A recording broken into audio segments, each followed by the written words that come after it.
आप सब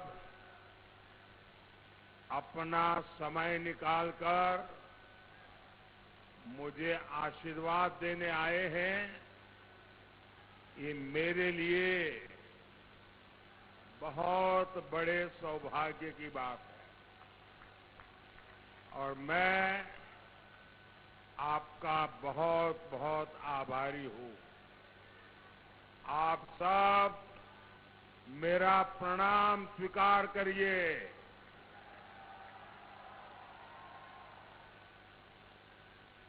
साथियों, आज सुबह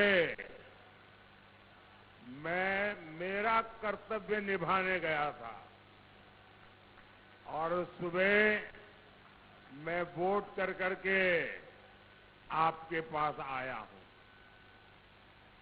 और मेरा हमेशा मत रहा है कि लोकतंत्र का उत्सव है।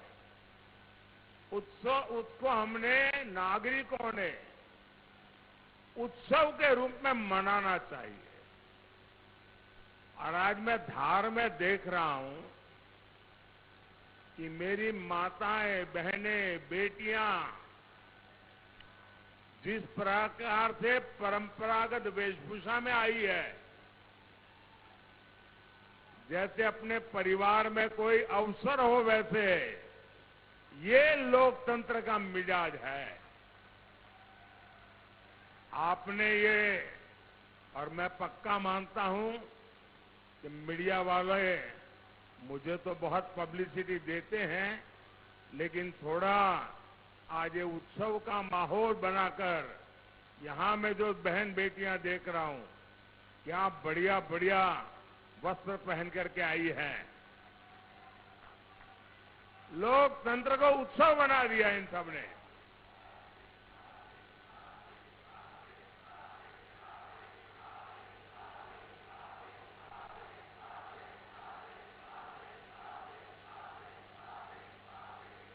और लोकतंत्र और चुनाव, ये महापर्व होता है लोकतंत्र का। और जब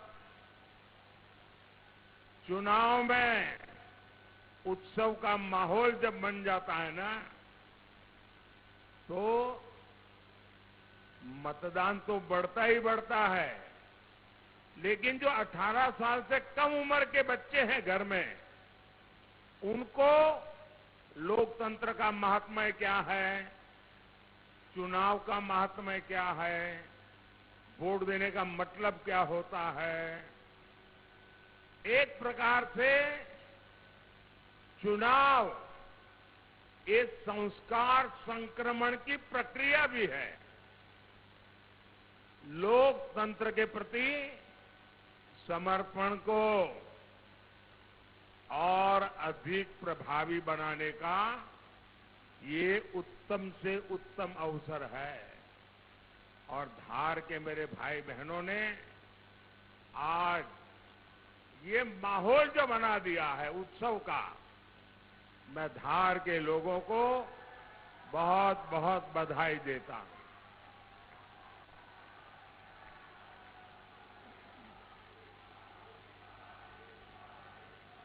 यहां कुछ लोग ये फोटो वगैरह के लेकर के आए हैं।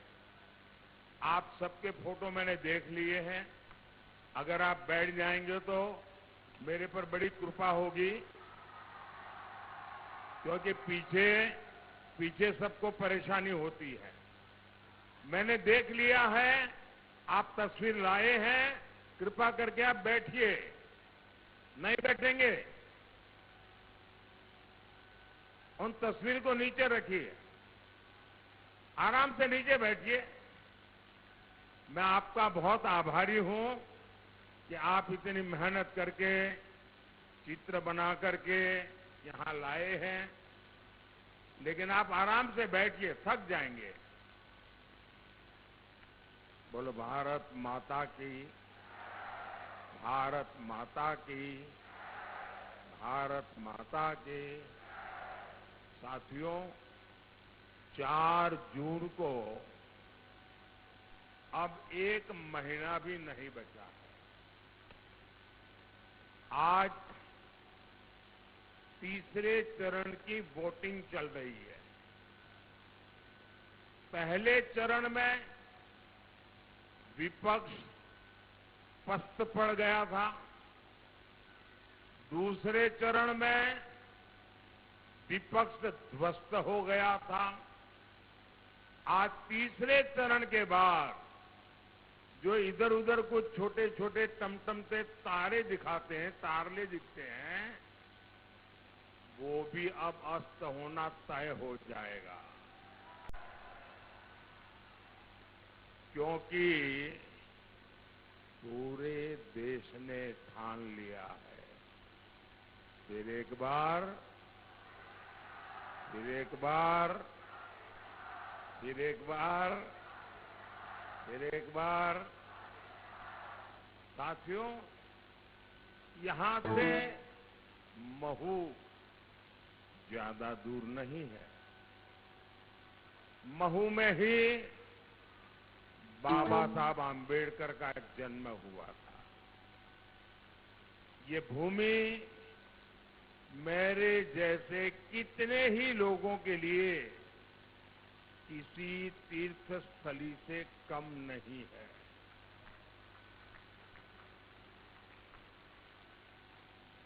और मैं तो अगर स्वार्थ की भाषा में बोलूं,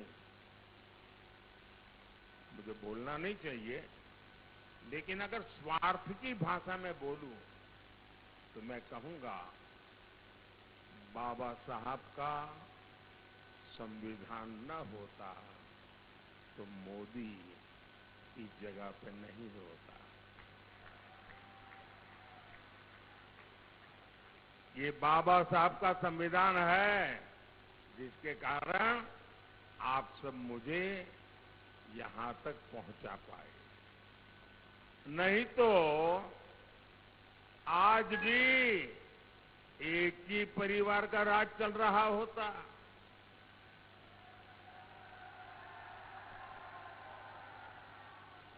नामदार ही नामदार होते, कामदार का तो हिसाब ही नहीं होता। लेकिन ये बाबा साहब के संविधान की ताकत है कि नामदार को हटा के देश ने कामदार को बिठा दिया। और यही वजह है कि कांग्रेस बाबा साहब से नफरत करती है। इसी नफरत में अब कांग्रेस ने एक और चाल चली है। कांग्रेस चाहती है कि संविधान बनाने का श्रेय बाबा साहब को ना मिले। इसलिए अब कांग्रेस ने कहना शुरू कर दिया है कि बाबा साहब का योगदान तो बहुत कम था। ये संविधान बनाने में सबसे ज्यादा भूमिका, सबसे बड़ी भूमिका ये उनके चाचा देश के पंडित नेहरू जी की थी। क्या ये बात आपके गले उतरती है क्या? मुझे बताइए, हिंदुस्तान का बच्चा बच्चा भी आज जानता है न कि भारत के संविधान बनाने में सबसे बड़ा योगदान बाबा साहब आम्बेडकर का था कि नहीं था? था कि नहीं था? लेकिन इन परिवारवादियों ने पहले देश का इतिहास तोड़ा मरोड़ा, आजादी के महान सपूतों को भुलवा दिया और परिवारवादियों ने अपना महिमा मंडन करने के लिए, अपने ही गीत गाने के लिए, अपने ही वाहवाही करने के लिए झूठा इतिहास लिखा। और अब ये संविधान को लेकर भी झूठ गढ़ने लगे हैं और उसको भी कब्जा करने के मिजाज में है। सच तो ये है कि कांग्रेस का ये परिवार बाबा साहब आम्बेडकर को घोर नफरत करता है। कांग्रेस ने आम्बेडकर जी की राजनीति को खत्म करने की हर साजिश रची।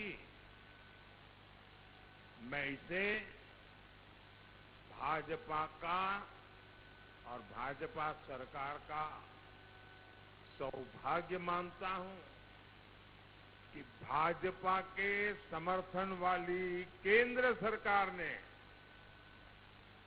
कुछ वर्ष पहले बाबा साहब को भारत रत्न दिया था। ये जब गए ना, तब मौका आया। मैं इसे भी अपना सौभाग्य मानता हूं कि मुझे बाबा साहब से जुड़े स्थानों को पंच तीर्थ के रूप में विकसित करने का अवसर मिला। साथियों, हार की हताशा में आजकल कांग्रेस और इंडी गठबंधन के लोग एक नई अफवाह उड़ा रहे हैं। ये कहते हैं कि मोदी को 400 सीटें मिल गई तो वो संविधान बदल देगा। ऐसा झूठ चलाते हैं ना। ऐसा लगता है जैसे कांग्रेस वालों की बुद्धि पर वोट बैंक का ताला पड़ गया है। वोट बैंक का ताला पड़ गया है।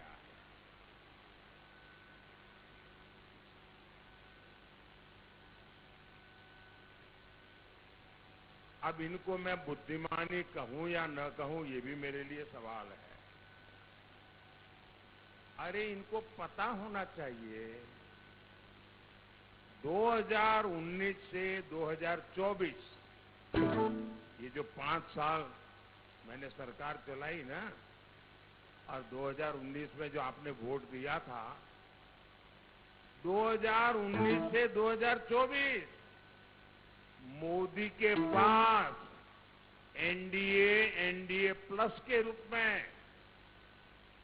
400 सीटों का तो समर्थन था ही था। अब ये इनको वो इतनी भी याद नहीं है। वो ऐसी तरह जनता ने उनको मारा है, ऐसा मारा है कि अभी तक होश नहीं आया है।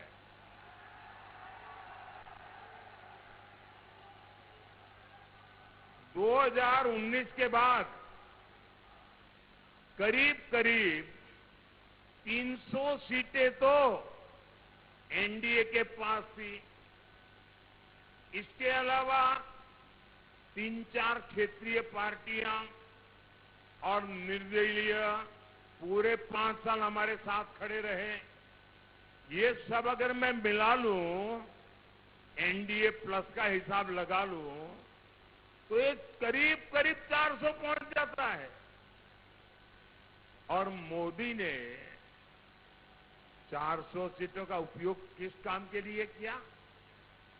मोदी ने 400 सीटों का उपयोग 370 हटाने के लिए किया।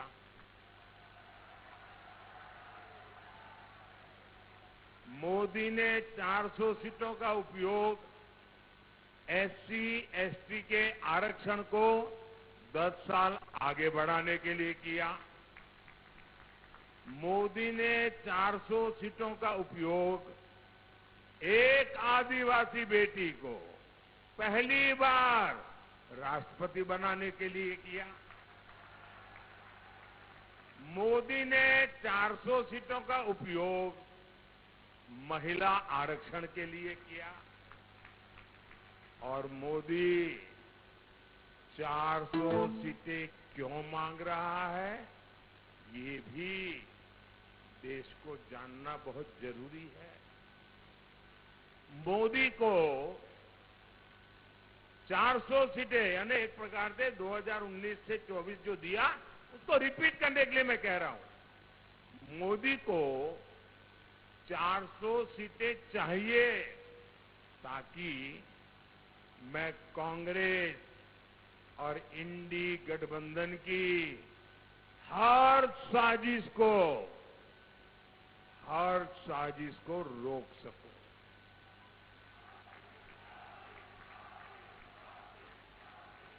मोदी को 400 सीटें चाहिए ताकि कांग्रेस कश्मीर में धारा 370 को फिर से वापस ला करके चिपका न दे,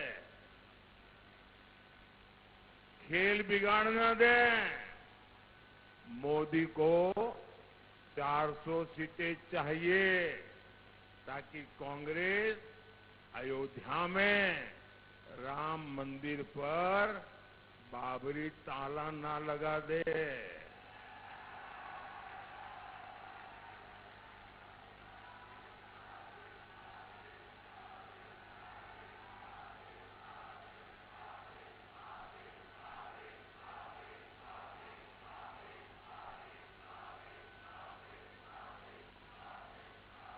मोदी को 400 सीटें चाहिए ताकि कांग्रेस देश की खाली जमीन, खाली द्वीप, आइलैंड दूसरे देशों को गिफ्ट न कर दे, सौंप न दे। मोदी को 400 सीटें चाहिए ताकि कांग्रेस एससी, एसटी, ओबीसी से उनको जो आरक्षण मिला है ना, बाबा साहब आंबेडकर ने जो आरक्षण दिया है, भारत के संविधान ने जो आरक्षण दिया है, ये वोट बैंक के लिए उसमें डाका न डाले, इसलिए 400 सीट चाहिए। मोदी को 400 सीटें चाहिए ताकि कांग्रेस अपने वोट बैंक की सभी जातियों को रातों रात ओबीसी घोषित न कर दे और ओबीसी का जो कोटा है उसमें डाका न डाले, इसलिए मुझे 400 सीट चाहिए। साथियों, पिछले 2 सप्ताह से 14 दिन हो गए जब मैंने कांग्रेस को 3 बातें लिखकर देने की चुनौती दी थी। मैंने कहा था लिख करके दो, 140 करोड़ देशवासियों को लिख करके दो कि धर्म के आधार पर आरक्षण नहीं दोगे। मैंने सही कहा कि नहीं कहा भाई? सही कहा कि नहीं कहा? मैंने दूसरा कहा था मुझे लिख कर दो, 140 करोड़ देशवासियों को लिख कर दो, एससी, एसटी, ओबीसी का आरक्षण आप कभी भी नहीं छीनोगे। मैंने उनको कहा था कि आप देश के नागरिकों को लिखकर दो, कांग्रेस की राज्य सरकारें ओबीसी कोटे से रातों रात डाका डाल करके मुसलमानों को आरक्षण नहीं दे देंगे।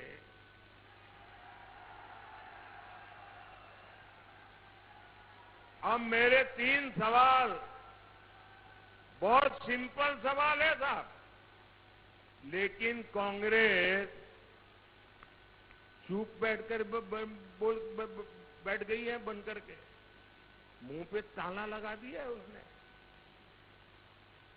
ये चुप्पी खतरे वाली चुप्पी है भाई।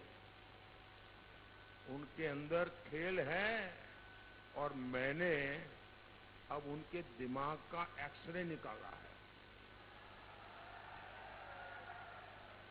वो आपका एक्सरे निकालने वाले हैं ना, तो मैंने सोचा पहले इनका दिमाग को देखूं अंदर है क्या।